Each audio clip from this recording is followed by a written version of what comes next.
ሲሲሊያዊው ክፍል 5 ወደ ሌላው የመንገድ አቅጣጫ ተሻግረው ከአደባባዩ በርቀት ከሚታየው ቤተክርስቲያን ጀርባ ዞረው በኋላው በር ገቡ። ውስጥም በመድረኩ ጠርዝ ያለውን ብረት ተደግፈው ለጥቂት ጊዜ ቆሙ።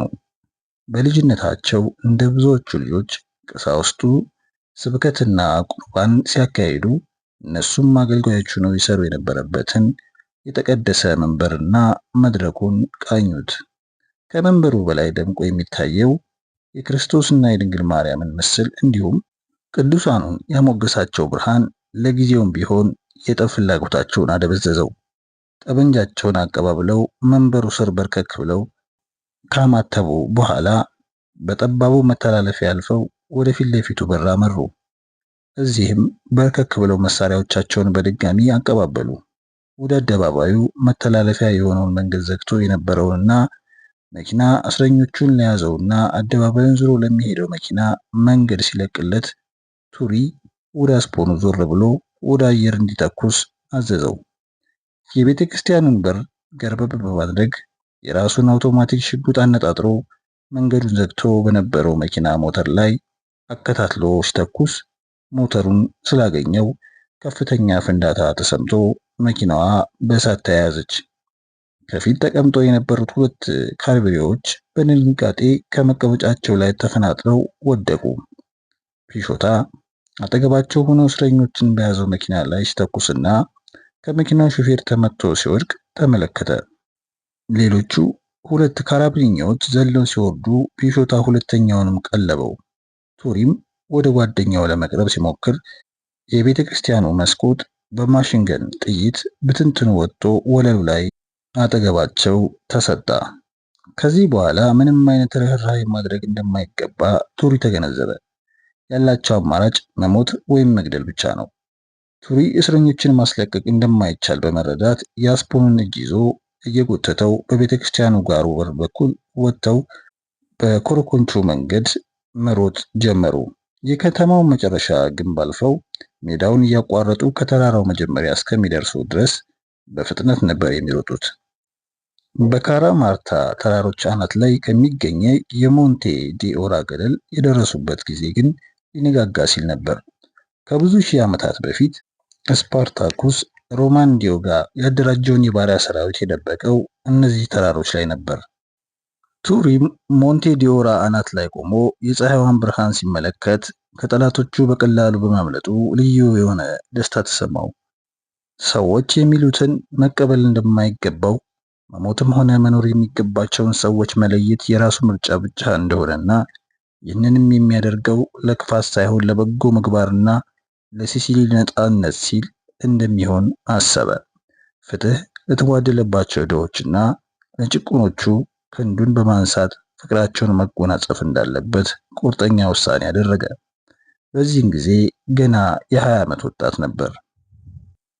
ዶን ክሮቼ ማሎ የተወለደው ቫሊባ በምትባል መንደር ሲሆን የበለጸገችና በመላው ሲሲሊ የታወቀች እንድትሆንለት ታላቅ ምኞት አለው። ቤተሰቦቹ ሃይማኖተኞች የነበሩና እሱንም ያሳደጉት በካቶሊካዊት ቤተክርስቲያን በቅስና እንዲያገለግል አድርገው ቢሆንም ይህን ባለመፈጸሙ ግን ሲሲሊያውያንን አላስገረማቸውም። የመጀመሪያ ስሙ ክሮስፊሶ የሃይማኖት ስምና በጣም አማንያን የሆኑ ቤተሰቦች ለልጃቸው የሚያወጡት ስያሜ ነበር። በእርግጥ በወጣትነቱ ለትንሣኤ በዓል በሚዘጋጅ ቲያትር ውስጥ እንደ ክርስቶስ ሆኖ በመስራት የተወደደ ነበር። ነገር ግን እየጎለመሰ ሲሄድ የሌሎችን የበላይነት የማይቀበል ሆነ። ይስረቅ፣ በጉልበት ይናጥቅና በኮንትሮባንድ ይነግድ ጀመረ። ከሁሉም የባሰው ግን እንደ ማርያም መግደላዊት ሆና አብራው ቲያትር ትሰራ የነበረችውን ልጃገረድ አስረግዞ እንዲያገባት ሲጠየቅ እምቢ ማለቱ ነበር። ምክንያቱን ሲያስረዳ ቲያትሩን ሲጫወቱ በጥልቅ ስሜት ተመስጠው ድርጊቱን በመፈጸማቸው ይቅርታ እንዲደረግለት ጠየቀ። የልጅቷ ቤተሰቦች ግን ምክንያቱን አልተቀበሉትም። ልጅቷን እንዲያገባት ወይም ደግሞ እንዲገደል ጠየቁ። ክሮቼ ማሎም ይህችን የተዋረደች ልጃገረድ ላለማግባት ወደ ተራሮቹ ፈረጠጠ። ከአንድ ዓመት የሽፍትነት ኑሮ በኋላ ከማፊያ ጋር ግንኙነት ለመፍጠር መልካም አጋጣሚ አገኘ። ማፊያ ማለት በአረበኛ የተቀደሰ ቦታ ማለት ሲሆን ቃሉ ወደ ሲሲሊ የገባው ሳራሰኖች በ10ኛው ምዕተ ዓመት ሲሲሊን ሲገዙ ነበር።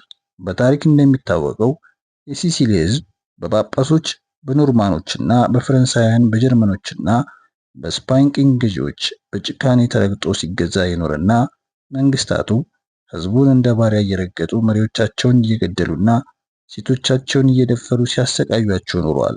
ሀብታሞቹም ቢሆኑ ከዚህ አላመለጡም ነበር። በተጨማሪም የስፓኝ ቅድስት ካቶሊክ ቤተክርስቲያን ፍርድ መርማሪዎች ሃይማኖት ከድታችኋል በማለት ንብረታቸውን ወርሰውባቸዋል እና ማፊያ ይህን የሚበቀልና ህብረተሰቡን ያቀፈ ምስጢራዊ ቡድን ሆኖ ተቋቋመ። ከዚያም የኖርማን ተወላጅ የሆነ ባላባት የአንድ ገበሬ ሚስት በመደፈሩና የተከበረውን ፍርድ ቤት ለመቅጣት ፈቃደኛ ሆኖ ባለመገኘቱ በገበሬዎቹ ተገደለ። እንዲሁም የፖሊስ አዛዥ የነበረ ሰው አንድ ተራ ሌባ በአሰቃቂ ሁኔታ በመግረፉ በተመሳሳይ ሁኔታ ተገደለ። በዚህ አይነት ማፊያ ፈቃደኛ በሆኑና ጠንካራ አቋም ባላቸው ገበሬዎችና ድሆች ተደራጅቶ የህዝቡን ድጋፍ በማግኘት እንደ ሁለተኛ መንግስት ሆኖ ተቋቋመ። ከዚህ በኋላ ማንም ቢሆን በደሉን የሚገልጸውና ፍትህን የሚጠይቀው ከፖሊስ ሳይሆን በየመንደሩ ከተቋቋሙት የማፊያ አለቆች ብቻ ሆነ። በአንድ ሲሲሊያዊ ሲፈጸም እንደ ከባድ ወንጀል የሚቆጠረው ለፖሊስ ወይም ደግሞ ለማንኛውም ባለስልጣን ስለ ማፊያ አሰራር ሚስጥር አሳልፎ መስጠት ሲሆን ይህ ሚስጥርን አሳልፎ አለመስጠት የኦሜርታ ህግ በመባል ይታወቃል። ለምዕተ ዓመታት ህጉ በስራ ላይ በመዋሉ በራስ ላይ የተፈጸመን ወንጀል እንኳን ለፖሊስ እስካለማሳወቅ ተደርሶ ነበር። በዚህ ምክንያት በህግ አስፈጻሚው ክፍልና በህብረተሰቡ መካከል ያለው ግንኙነት ሙሉ በሙሉ ተቋረጠ።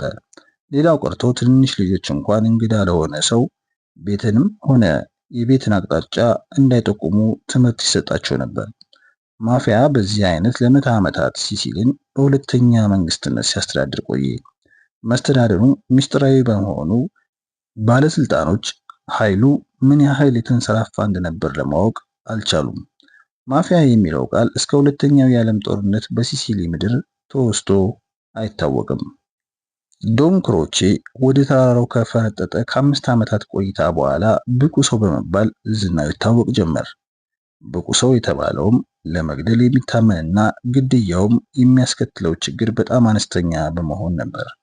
ኋላም የተከበሩት ሰው በመሆን አንዳንድ ቀዳሚ ዝግጅቶችን በማድረግ ከፓሌርሞ በስተደቡብ 40 ማይል ርቀት ላይ ወደምትገኘው የትውልድ መንደሩ ቪላባ ተመለሰ። መጀመሪያ ያደረገው ለልጅቷ ቤተሰቦች ካሳ መክፈል ሲሆን ይህም የቸርነቱ መለኪያ ተደርጎ ይገመት እንጂ የብልሃትነቱ ማረጋገጫ ነበር። ያረገዘችው ልጃገረድም አሜሪካ ወደሚገኙት ዘመዶቿ የሄደች ቢሆንም ወላጆቿ ሲሲሊያውያን በመሆናቸው ያስታውሱታል። ዶን ክሮቼ የተመሰከረለት ነፍሰ ገዳይ፣ ዘራፊና የማፊያ አባል ቢሆንም ይህ ሁሉ ግን በሱ ምክንያት ከተዋረዱት የልጅቷ ቤተሰቦች ሊያድነው እንደማይችልና ይህ የክብር ጉዳይ በመሆኑ ካሳውን ባይከፍል በምንም አይነት ሁኔታ እንደማይለቁት ያውቅ ነበር። እየቆየም ብልሃትነቱ፣ ቸርነቱና ጠንቃቃነቱ ተዳምረው ዶን የሚለውን የክብር ስም አሰጡት። ገና በ40 ዓመቱም በግንባር ቀደም ከሚታወቁት የማፊያ አለቆች አንዱ በመሆን በማፊያ ቡድን አለቆች መካከል የሚነሳውን የበቀል ጸብ በሰላምና በመሸምገል ዝናን አተረፈ።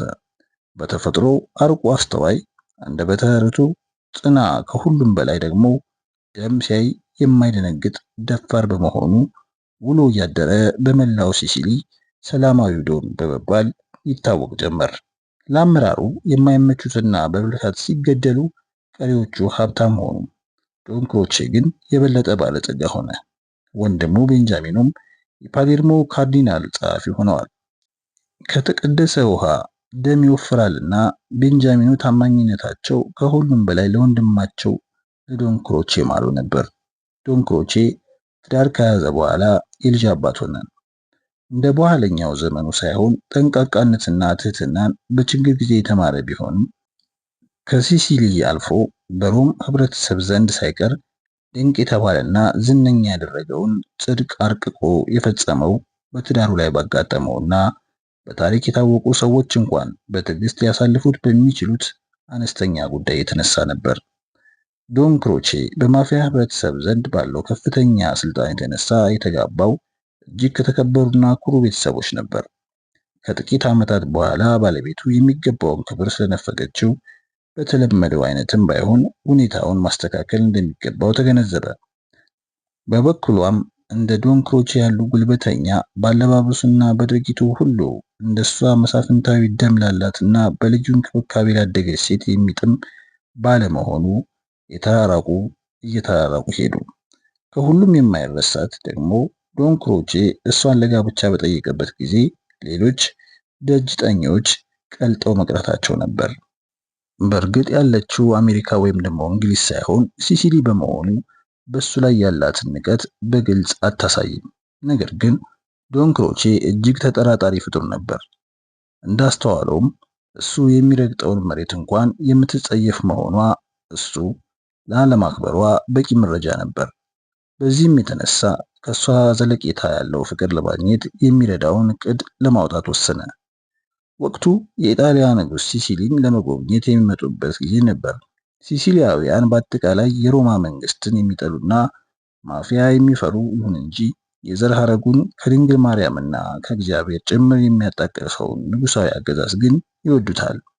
ከዚህም የተነሳ ለንጉሱ ከፍተኛ አቀባበል ዝግጅት ተደርጎ ነበር።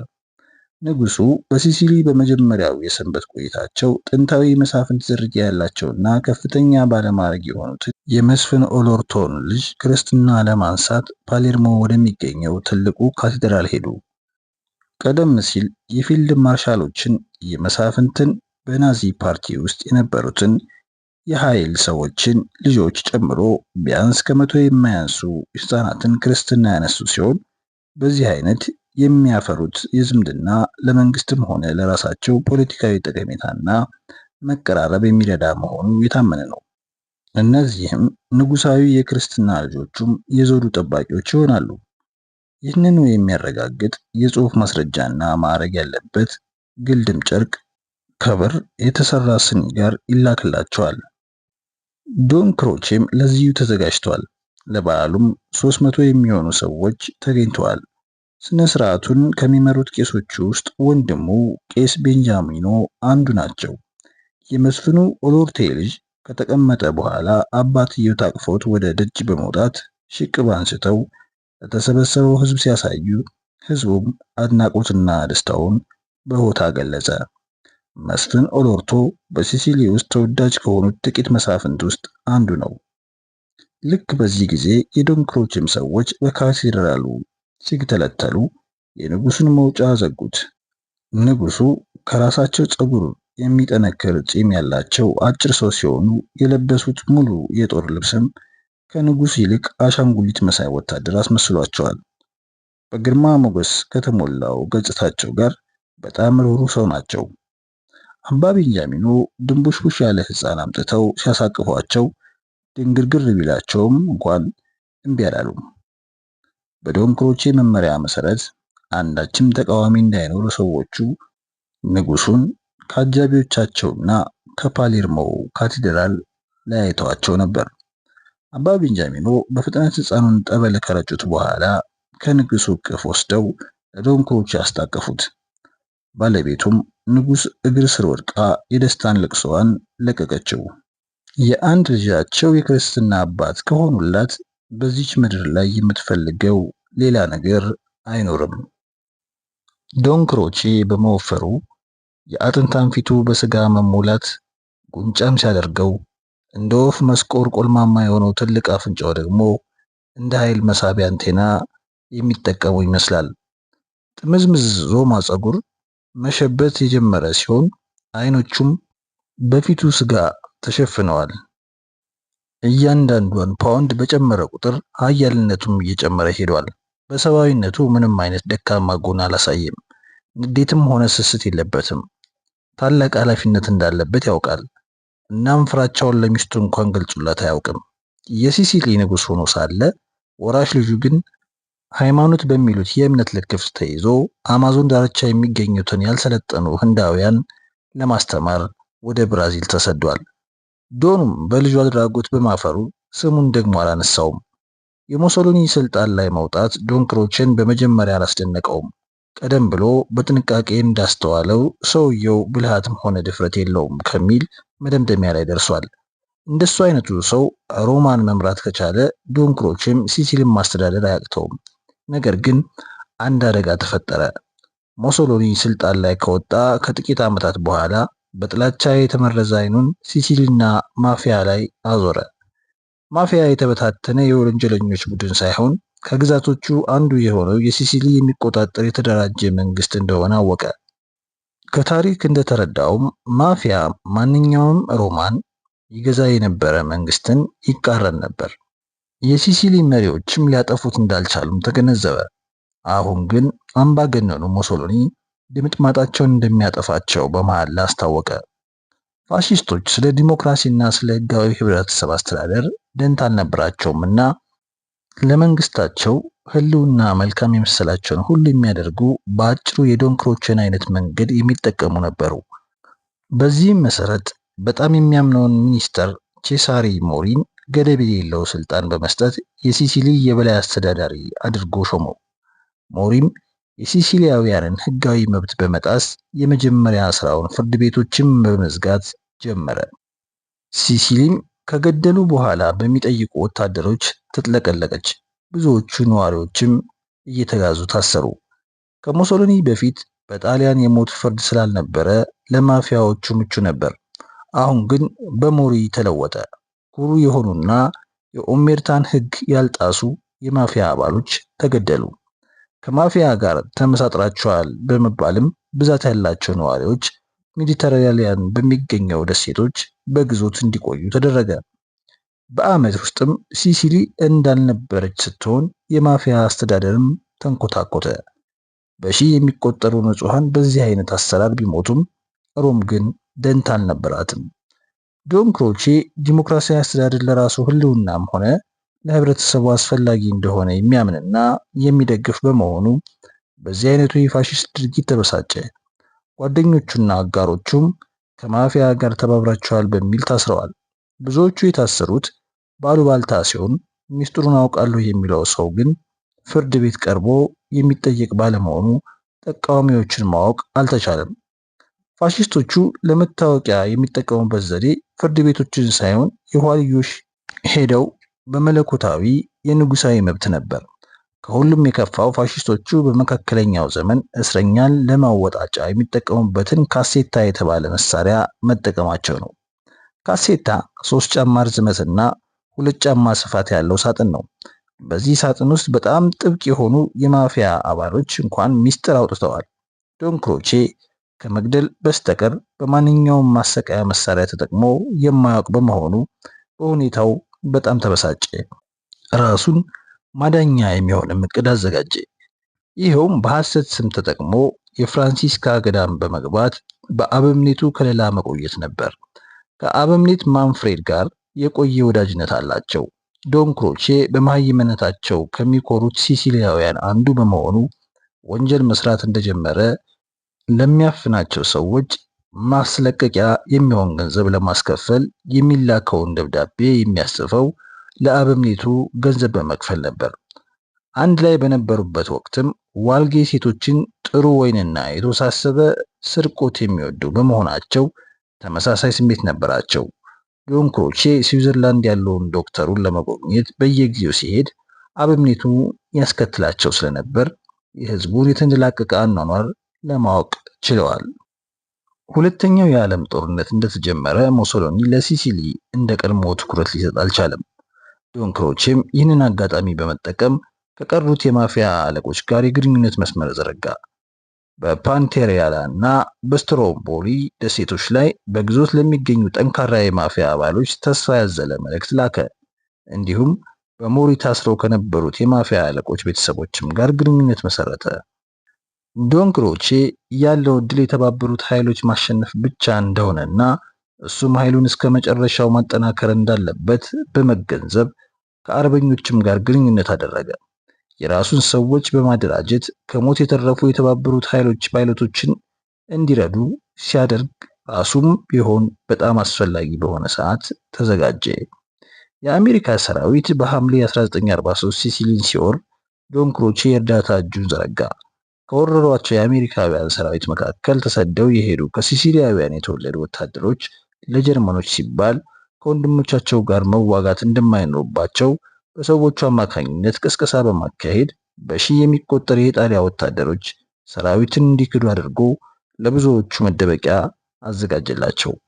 ራሱን ቢሆን ከአሜሪካ ሰራዊት የሚስጥር ተወካዮች ጋር ግንኙነት በማድረግና ሰራዊቱን በተራሮች ድብቅ መንገድ በመምራት በከባድ መሳሪያ የተደራጀውን የጀርመን ኃይል እንዲመታ አደረገ።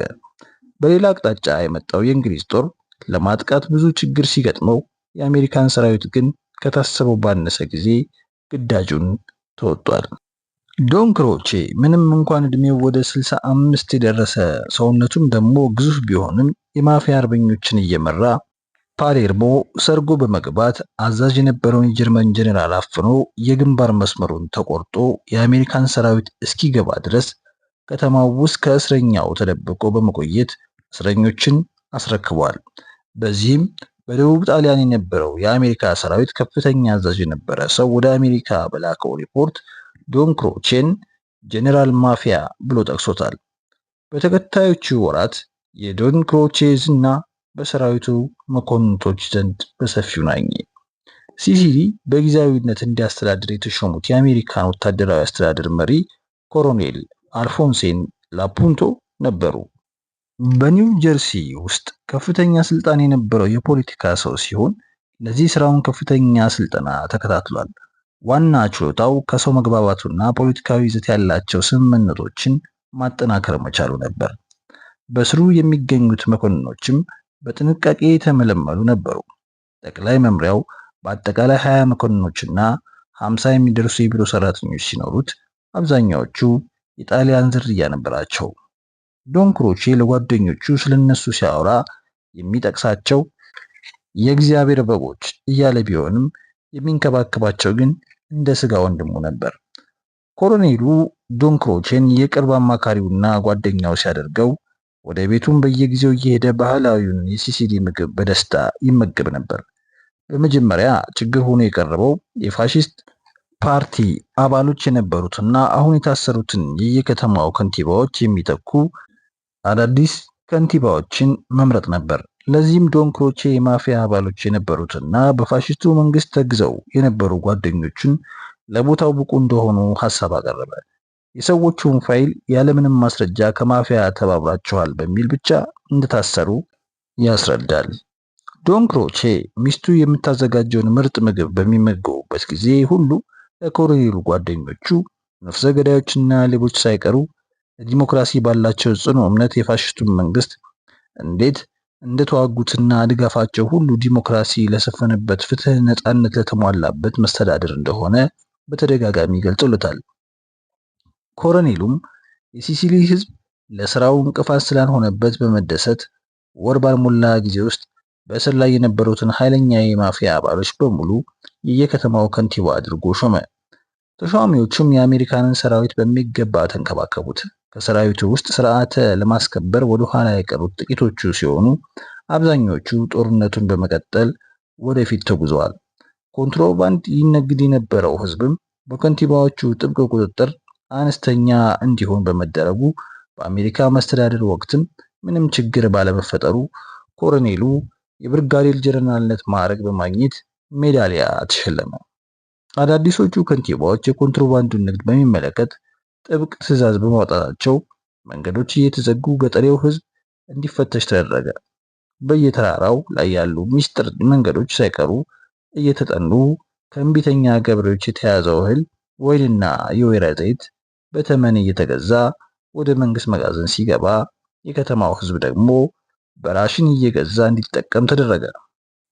ዶን ክሮቼም ይህንን ለማጠናከሪያ የሰራዊቱን መኪናዎች በመዋስ ለተራበው ህዝብ ለማድረስ ወደ ፓሌርሞ፣ ትራፖኒ፣ ሳይራኩስ፣ ካታኒያና እንዲሁም ደግሞ ኔፕልስ ግዛት ይመላለስ ጀመር። አሜሪካኖችም በዶን ክሮቼ እንከን የለሽ ስራ በመደነቅ ለሰራዊቱና ለህብረተሰቡ ለሰጠው ግልጋሎት የምስክር ወረቀት ሸለሙት። ዶን ክሮቼ ማይም በመሆኑ የምስክር ወረቀቱን ለደስታ እንኳን ሊያነባው አይችልም። የኮሎኔሉን ማበረታቻም ቢሆን አልተቀበለውም። በዚህ ላይ እንኳን የአሜሪካንን ምስጋና ይቅርና የእግዚአብሔርንም በረከት ለበጎ ስራው የማይቀበል በመሆኑ ለግልጋሎቱ ወርታ ለማግኘት ወሰነ። በዚህም መሰረት በተዋሳቸውና ህጋዊ ይለፍ ባላቸው የሰራዊቱ መኪናዎች የጫኑትን የምግብ ሸቀጦች እንደ ሞንቴ ፕሬፕሪ፣ ቪላቪና ፓርኮኒኮ ከተማ ዳር ባሉት መጋዘኖች እንዲራገፉ ካደረገ በኋላ እሱና ጓደኞቹ 50 ጊዜ እጥፍ በሚያወጣው የኮንትሮባንድ ገበያ መቸብቸብ ጀመሩ። በዚህም አይነት እጅግ ኃይለኛ ከሚባሉትና እንደገና ካንሰራሩት የማፊያ አለቆች ጋር ወዳጅነቱን አጠናከረ። ዶን ክሮቼ ስስት በሰው ልጅ ላይ ውድቀትን ከሚያስከትሉ ነገሮች አንዱ እንደሆነ ስለሚያምን ለማፊያ አለቆች ትርፉን ያካፍላቸው የነበረው በቅንነት ነበር። ልገሳው ከልክ ያለፈ በመሆኑ ለኮሎኔሉ በየጊዜው ጥንታዊነት ያላቸው አነስተኛና ውድ ቅርጻቅርጾችን፣ ጌጣጌጦችንና ቅብ ስዕሎችንም በስጦታ መልክ አበርክቶለታል። እንዲሁም መኮንኖችና ሌሎች የሰራዊቱ አባላት እንደ ልጆቹ በመቁጠር በስጦታ አንበሽብሿቸዋል። እነዚህ ሰዎች ብዙዎቹ የሲሲሊያውያን ዝርያ ያላቸውና የተመለመሉትም የጣሊያኖችን ጠባይና ባህልም ያውቃሉ ተብለው በመሆኑ ለዚህ ሲባል ልዩ የይለፍ ወረቀት በማዘጋጀትና መኪኖቹንም በመንከባከብ ረዱት።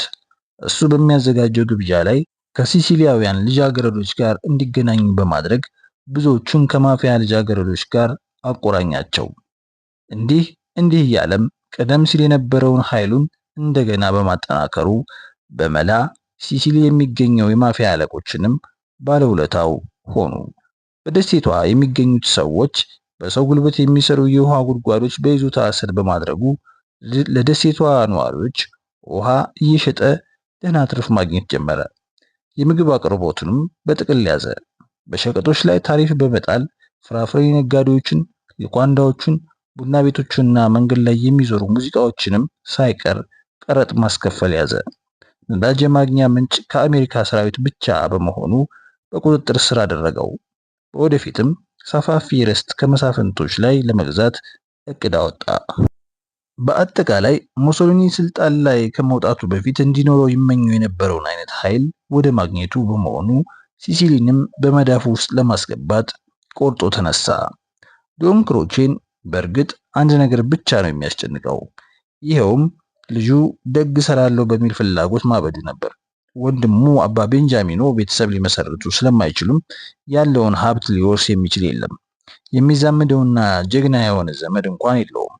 አበምኔት ማንፍሬድ ደግሞ ይህንን ሁሉ አጢነው ወጣቱ ሳልቫቶሬ ጁሊያኖ ዝናው የናኘ መምጣቱና በመላዋ ሲሲሊም ገናና እንደሚሆን ስለምተነበዩ ዶኑን ለዚህ ብቸኛ ችግሩ መፍትሄ ታየው። ቱሪና አስፖኑ ከሞንቴ ሌፕሬ ያመለጡ ማለዳ ከሞንቴ ዲኦላ ዋሻቸው በስተጀርባ ባለው ጅረት ውስጥ አካላቸውን ታጥበው ገደሉ አፋፍ ላይ ብርድ ልብስ በማንጠፍ መሳሪያቸውን አጎናቸው ላይ አስቀምጠው የጠዋት ፀሐይ መሞቅ ጀመሩ። ግሮታ ቢያንካ ረጅምና ሰፊ ዋሻ ሲሆን ከውስጡም ጣራውን ለመንካት ትንሽ ሊቀረው በትልቅ ቋጥኝ ላይ የተዘጋ ክፍተት አለው። ቱሪና አስፖኑ በልጅነታቸው ከጣራው ስር ባለው ክፍተት ሾልከው ወደ ተራራው ሌላ ጫፍ ይወጡ ነበር። ዋሻው ከክርስቶስ ልደት በፊት የነበረና የተቆፈረውም ከሮማ ጦር በተሸሸገው የስፓሪታኩስ ሰራዊት ነበር። ራቅ ብላ በሞንቴሌፕሬ ከተማ እንደ ትንሽዬ አሻንጉሊት መንደር ትታየዋለች።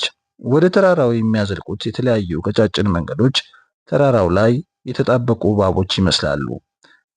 ግራጫ መልክ ያላቸው ቤቶችም የፀሐይ ብርሃን ሲያርፍባቸው ወደ ወርቃማነት እየተለወጡ ሲሄዱ ይታያሉ። የማለዳው አየር ንጹህ ሲሆን ፀሐይዋ መጋል ጀምራለች። አስፖኑ መሳሪያዎቹን ሲወለውል ቱሪ አሽቆልቁሎ ከተማዋን ይመለከታል። ከከተማው ውጭ ወደሚገኘው እርሻቸው የሚሄዱት ሰዎች ጉንዳን ይመስላሉ። ያኔ በልጅነታቸው እሱና አስፖኑ ቤታቸው ጣሪያ ላይ የአሜሪካና የሲሲሊን ባንዲራ በመስቀላቸው አገሩ ሁሉ ተገርሞ ነበር። እነሱ ግን የሰቀሉበት ምክንያት ተራራው ላይ ሲወጡ ቤታቸውን ለይተው ለማየት እንዲችሉ ነበር። ቱሪ አሁንም ቤታቸውን ለመለየት ሲሞክር በድንገት ከ10 ዓመት በፊት የሆነ አንድ ነገር ትዝ አለው። የፋሺስት ሹቦች ቤታቸው ላይ ሰቅለውት የነበረውን የአሜሪካ ባንዲራ እንዲያወርዱ ስላዘዟቸው ተናደው ሁለቱም ባንዲራዎችን አውርደው ግሮታ ቢያንካ በማምጣት ቆፍረው ቀብረዋቸዋል። ይሄኔ አስፖኑን አሻግሮ መንገዱ ላይ በአይኑ እንዲቃኝ ካዘዘው በኋላ ወደ ዋሻው ገባ። ከ10 ዓመት በኋላ እንኳን ባንዲራዎቹን የቀበሩበትን ቦታ አልረሳውም። በቀጥታም በዚያው በሄደበት በእግሩና በድንጋይ መቆፈር ጀመረ። ከትንሽ ቁፋሮም በኋላ አገኛቸው። የአሜሪካው ባንዲራ በሲሲሊያውያን ተጠቅልሎ ኑሮ አፈር በልቶት ብዙቶ ሲሆን የሲሲሊውን ባንዲራ ግን ምንም ሳይሆን አገኘው። ሲዘረጋውም ቀይና ወርቃማ ቀለሞቹን በልጅነቱ እንዳያቸው ናቸው። ወደ ውጭ ይዞት መጣና አስፖኑ ይህን ታስታውሳለህ ሲል እየሳቀ ጠየቀው። ፒሾታም ባንዲራውን ትኩር ብሎ ካየ በኋላ ፈነደቀ። ከተቀመጠበት በመነሳት ከቱሪ እጅ ባንዲራውን ነጥቆ ገደሉ ጫፍ በመሄድ አውለበለበው። ከዚህም ምንም ሳይነጋገሩ በአካባቢያቸው ከነበረ ለጋ ዛፍ ቅርንጫፍ ዘንጥፈው ባንዲራውን ካሰሩ በኋላ ገደሉ ጫፍ ላይ ጉድጓድ ምሰው እንዲውለበለብ ተከሉት። ከዚያ በኋላ ቁጭ ብለው ጥበቃቸውን ቀጠሉ። አንዳችም ነገር ሳያዩ እኩለ ቀን ካለፈ በኋላ አህያ የሚጋልብ ብቸኛ ሰው ወደ ገደሉ የሚያዘልቀውን አቧራማ መንገድ ይዞ ሲመጣ ተመለከቱ። በግምት 1 ሰዓት ያክል ከጠበቁ በኋላ አህያዋ እንደ ሰንሰለት እየተያያዙት ተራራዎች ክልል ገብታ ሽቅብ የሚያስወጣውን ዳገት ተያያዘችው። አስፖኑ ሲያስተውል ቆይቶ ጋላቢዋ ከአህያይቱ ያንሳል፣ የክርስትና አባት አዶኒስ መሆን አለባቸው ሲል በንቀት ተናገረ። ጁሊያኖ ምንም አልመለሰለትም። ፒሾታ ቀጭን ንቁና ፈጣን ሆኖ ሳለ የሰውነቱ ቅርጽ መበላሸት ግን ያሳስበዋል። አንዳንዴ ደም የሚያስተላልፈው የሳምባ ነቀርሳ ህመሙ ሊያበሳጨውም እንኳን ስጋቱ ይገለኛል የሚል ሳይሆን ውበቴን ያበላሸዋል የሚል ሰው ነው። ሲሲሊያውያን ሰው ያለበትን የአካል ወይም ደግሞ የጤንነት ጉድለት የሚመለከት ቅጽል ስም ማውጣት የሚወዱ በመሆናቸው አንድ ጊዜ የአስፖኑን ጓደኛው ወረቀት ሳምባ ቢለው አስፖኑም በጩቤ ሊወጋው ሲንደረደር ጁሊያኖ እንዳስጣለው ያስታውሳል። ጁሊያኖ ተራራውን ወርዶ ጥቂት ማይሎች ከሮጠ በኋላ ከአንድ ቋጥኝ ጀርባ ተደበቀ። በልጅነቱ ከአስፖኑ ጋር ሲያደርግ እንደነበረው ሁሉ አዶኒስ ካለፈው በኋላ በስተኋላው ብቅ አለና ቁም ብሎ ሽጉጡን ደገነበት። ወዲያውኑ አዶኒስ ፊቱ በፈገግታ እንደተሞላ አህያውን ሲያዞር ጁሊያኖም ፈገግ አለ። በእጥረቱ ምክንያት ከአህያው መውረድ ስላዳገተው ሊረዳው ወደሱ መራመድ ሲጀምር አዶኒስ ተንሸራቶ ወረደና ተቃቀፉ። ከዚያም ጁሊያኖ አህያውን እየጎተተ ወደ አፋፉ ተጓዙ። እሳ ጎረምሳው እድላችሁን ሁሉ አበላሻችሁት አይደል? አለ አዶኒስ በቅሬታ።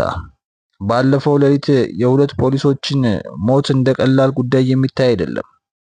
አፋፉ ብቅታ ላይ እንደደረሱ አዶኒስ አስፖኑን ሰላም አለውና ገና ይህንን ባንዲራ ሳይ እዚህ እንዳላቸው አወቅኩኝ አለ በእጁ ወደ ባንዲራው እያመለከተ። ቱሪና እኔ ይህ ተራራ ጭምር ከኢጣሊያ ጋር ተለያየን ሲል አስፖኑ በፈገግታ ተናገረ። ሄክቶር አዶኒስ ግን ኮስተር ብሎ የከተማው ሰው ሁሉ ባንዲራችሁን አይቶታል፣ ማርሻሉ ወታደሮቹን ይዞ ቢያወርደው እዚሁ ድረስ ይመጣላቸዋል አለ በስለታም ድምፅ። እርስዎ ምንጊዜም አስተማሪ ኖት አለ ፒሾታ። ወደ ባንዲራችን ሲመጡ በሰላም እንቀበላቸዋለን፣ ነገር ግን የሚያገኙት ባንዲራውን ብቻ ይሆናል። ማታ ማታ ደግሞ ምንም የሚያስፈራን ነገር የለም። መቼም ፖሊሶቹ ማታ ማታ ከሰፈራቸው ወጥተው እዚህ ድረስ ሊፈልጉን አይችሉም። ከመጡ ታምር ይባላል። አዶኒስ አስፖኑን ችላ በማለት አህያው ላይ የነበረውን ከረጢት አውርዶ ፈታው። ከውስጡም አጉልቶ የሚያሳይ መነጽር፣ የመጀመሪያ እርዳታ መስጫ መሳሪያዎችና ነጩ ሸሚዝ፣ የውስጥ ልብስ፣ የሹራብ ጃኬትና የጢም መላጫ ሳሙናዎችን ለጁሊያኖ ሰጠው። ጁሊያኖ በቅርብ ጊዜያት ውስጥ ከሚፈልጋቸው ነገሮች በጣም አስፈላጊ የሆነውን አጉሊ መነጽር በማግኘቱ እጅግ ተደሰተ። ሳሙናዎቹ አምና እናቱ ያስቀመጠቻቸው እንደነበሩ ያውቃል። በተለይ በተጠቀለለ ወረቀት ውስጥ ትልቅ አይብ በውስጣቸው አይብ፣ እንቁላልና የደረቀ የአሳማ ስጋ ያለባቸው አቤት የተጋገሩ 2 ትልልቅ ክብ ኬኮችና የተቆራረጠ ዳቦም ነበሩበት። ኬኩን የላከችላችሁ ላቤኒና ናት አለ አዶኒስ። ባሏ እዚህ በነበረበት ጊዜ ዘወትር ጋግራ ትልክለት እንደነበረ ነግራኛለች። በአንዱ ብቻ ለሳምንት ልትቆዩ ትችላላችሁ። ፒሾታ ፈገግታ እያሳየ እድሜያቸው በጨመረ ቁጥር ጣዕማቸውም እየጨመረ ይሄዳል ሲል ኬኩን እያየ ተናገረ። ሁለቱ ወጣቶች ሳሩ ላይ ተቀምጠው ዳቦውን ተካፈሉ። አስፖኑም በቢላው ለሁለቱም አይብ ቆረጠ።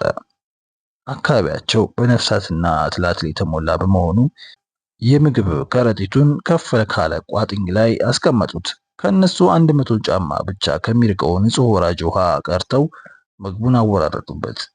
ከዚህም ከበታቻቸው ያለውን ቦታ በደንብ ሊያሳያቸው የሚችል ስፍራ መርጠው ተቀመጡ። ሁለታችሁም ደስተኞች ትመስላላችሁ አለ አዶኒስ በደንብ ሲያስተውላቸው ቆይቶ። ግን ቀልዴን አይደለም፣ ከያዟችሁ ይገሏቸዋል። እኔም ከያዝኳቸው ገላቸዋለሁ አለ ጁሊያኖ በእርጋታ። ሄክቶር ባመላለሱ ደነገጠ። ይቅርታ የማግኘት ተስፋቸው መመንመኑን ያውቃል። አትጣደፍ፣ ረጋ በል፣ አንተ እኮ ገና ልጅ ነህ ሲል በምክር አይነት ተናገረ። ጁሊያኖ ለረጅም ጊዜ ትክ ብሎ ተመለከተውና ለማትረባ አይብ ሲሉ ሊገሉኝ የነበረው ለነሱ ትልቅ በመሆኔ ነው።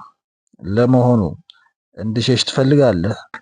እረፍት ላይ ያለሁ ይመስል አንተ ምግብ እንድታመላለስልኝ የምፈቅድ ይመስልሃል? ሲገድሉኝ እነሱም ሊገሉኝ ከመጡ ገድላቸዋለሁ ካለ በኋላ ቆየት ብሎ ውዱ የክርስትና አባቴ፣ አንተ ራስህ በስቃይ ስለሚኖሩ የሲሲሊ ገበሬዎች አላስተማርከኝም? በሮም መሳፍንት በመሬት ከበርቴዎችና በግብር ሰብሳቢዎች እንዴት እንደተጨቆኑ ለጉልበታቸው የሚከፈላቸው ሊሬ ሕይወታቸውን እንኳ ከረሃብ ለማዳን የማይበቃ እንደሆነ አላስተማርከኝም? እኔስ ከነሱ አንዱ አይደለሁም?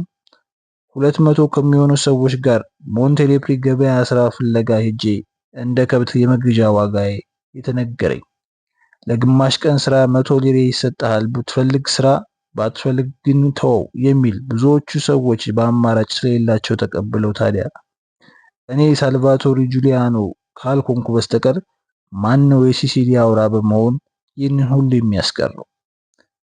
ሄክቶር አዶኒስ በንግግሩ ፈጽሞ አልተደሰተም። ስርዓት አልበኛ መሆኑ ራሱ መጥፎ ሆኖ ሳለ አመፀኛ መሆኑ ግን በጣም አደገኛ ነው።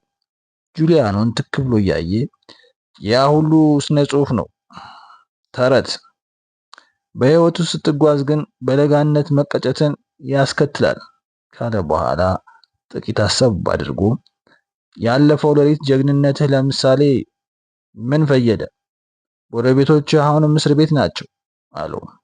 ጁሊያኖ ከአፉ ነጥቅ አድርጎ አስለቅቃቸዋለሁ ሲል በቀላሉ መለሰ። ሄክቶርንም በመደነቅ አስተዋለው። ድጋፉንና እርዳታውን ይፈልጋል። ግን አዶኒስ አሁንም የሚያየው እንደ ምግባረ ሰናይ አድራጊ የመንደር ወጣት ነው። በመቀጠልም አሁን እንዴት እንደተለወጥኩኝ ሊገባ ያስፈልጋል። ሞትን በፍጹም አልፈራም ካለ በኋላ ፈገግ ብሎ እኔም ራሴ ይገርመኛል፣ ግን ይገሉኛል ብዬ በፍጹም አልሰጋም። የሚችሉም ደግሞ አይመስለኝም። የመስክ ፖሊሶቻቸው መትረየሳቸውንና የጦር መኪናዎቻቸውን በአጠቃላይ ሮምን አልፈራም፣ አሸንፋቸዋለሁ። የሲሲሊ ተራሮችም በሽፍቶች የተሞሉ ናቸው። የፓሳቴ ሞምፖና የቴራኖቫ ጓዶች ሮማን ተቋቁመዋል።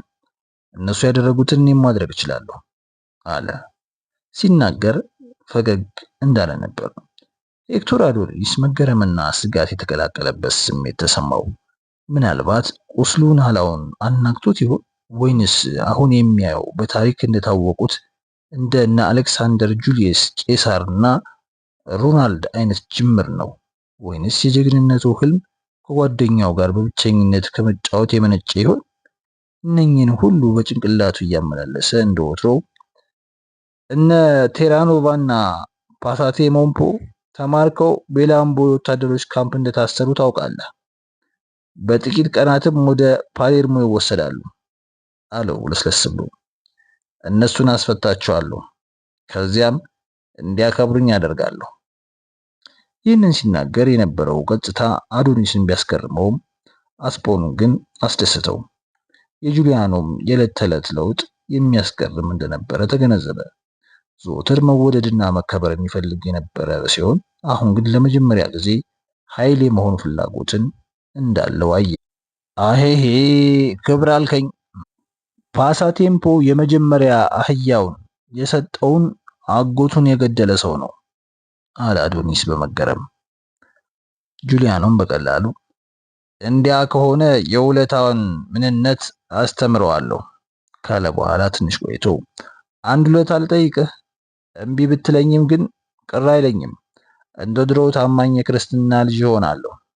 ለጊዜው ግን ለእኔ ያለን ፍቅርም ሆነ ለወዳጆቼ ያለን ውዴታ እርሳው። የምጠይቅህም በፓሌርሞ ዓይንና ጆሬ ሆነህ እንድትረዳኝ ነው አለው ጁሊያኖ። አዶኒስም አሁን እኮ የምትጠይቀኝ የፓሌርሞ ዩኒቨርሲቲ ፕሮፌሰር ሁኜ እያለሁ የአንተ ህገወጥ ቡድን አባል እንደሆን ነው አለ እንደተገረመ። ሰው ሁሉ ከማፊያ ጋር ባበረበት ሲሲሊ ውስጥ ይህ እንግዳ ነገር አይደለም። እረ ለመሆኑ የታሪክና የስነ ጽሑፍ ፕሮፌሰር ከሲሲሊ በቀር በየትኛው ሀገር ነው ሽጉጥ ታጥቆ የሚሄደው? ሲል አስፖኖ ትዕግስት ባጣ ሁኔታ ተጠየቀው። ሄክቶር አዶኒስ ስለ መልሱ እያሰበ ሁለቱን ወጣቶች ትኩር ብሎ አስተዋላቸው። በቀላሉ ሊረዳቸው ቃል በመግባት ሊከዳቸው ይችላል። አለበለዚያም እምቢ ማለትና አንድ ጓደኛ ማድረግ የሚችለውን የእንደ ዛሬውን አይነት እርዳታ ብቻ አንዳንድ ጊዜ ሊያደርግላቸው ይችላል። ወይ በመሃሉ የአስደሳች ድራማቸው በቀላሉ ሊያልቅና ጁሊያኖም በውጊያ ላይ ወይም ደግሞ በመከዳት ሊሞት ይችላል። አሊያም ወደ አሜሪካ ተሰደው ችግሩን መፍትሄ ያገኝ ይሆናል በማለት በተለያዩ ሐሳቦች ባከነ። ሁለቱ ወጣቶች ከሳሩ ላይ ተነስተው ሄክቶር ፊት ለፊት መንጎራደድ ሲጀምሩ ከሐሳቡ የገታው የፒሾታ ፌዝ የተቀላቀለበት ንግግር ነበር። ባክህ እሺ በል ፕሮፌሰር፣ እኔ የጁሊያኖ የበታች ሲሆን በተዋረድ የማዘው ሰው ደግሞ ያስፈልገኛል ካለ በኋላ ፈገግ ብሎ ከትንሹ ለመጀመር ደግሞ ፈቃደኛ ነኝ በማለት በነገር ወጋ አደረገው። ምንም እንኳን አዶኒስ ለጠብ ባይነሳሳም የጁሊያኖ አይኖች ግን በንዴት ተንበለበሉ። ምንም ሳይነገር ሄክቶርን ለጥቂት ጊዜ ከተመለከተው በኋላ ታዲያስ ምን ትመልሳለህ ሲል በለሰለሰ አንደበት ጠየቀው። ሄክቶር አዶኒስ የአስፖኑን የዘወትር ተረብ የለመደው ስለሆነ እምብዛም ሳይናደድ አንገቱን ወደ መሬት አቀርቅሮ ይሁና ሲል በቀላሉ መለሰ። የክርስትና አባት ከዚህ ሌላ ምን መልስ ይኖረዋል? ከዚያም ጁሊያኖ ወደ ሞንቴሌፕሪ ሲመለስ የሚያዘጋጅለትን ከነገረው በኋላ በተከታዩ ቀን ያለውን እቅድ በዝርዝር አስረዳው። ለመሄድ ሲዘጋጅም የክርስትና ልጁን ስም ከተሰናበተው በኋላ አህያው ላይ በሱ ድጋፍ ወጣ። ፒሾታና ጁሊያኖ አዶኒስ የተራራውን መንገድ ይዞ ወደ ሞንቴሌፕሪ ሲያመራ ተመለከቱት። በጣም አጭር ሰው ነው። እንደ ልጆች የሽፍትነት ጨዋታ የምንጫወት ቢሆን ኑሮ በደንብ ይስማማን ነበር አለ ፒሾታ ፈገግ ብሎ። ጁሊያኖ ወደ አስፖኑ ፊቱን መልሶ ያኔ ያንተም ተረቦታ ያገኝ ነበር። ለማንኛውም በቁም ነገር ጊዜ ቁም ነገር ብታወራ መልካም ነው ሲል በአክብሮትና ግን ኮስተር ባለ ሁኔታ መለሰለት። በቀሪዎቹ ሰዓቶች ብዙም አላወሩ። ከመተኛታቸው በፊት ግን በቀኑ ንግግር አስፖኑ ቅር የተሰኘ ስለመሰለው ጁሊያኖ ወደሱ ጠጋ ብሎ ተቃቀፉ። ከዚያም አስታውስ አንተ ምንጊዜም ወንድሜ ነህ አለው።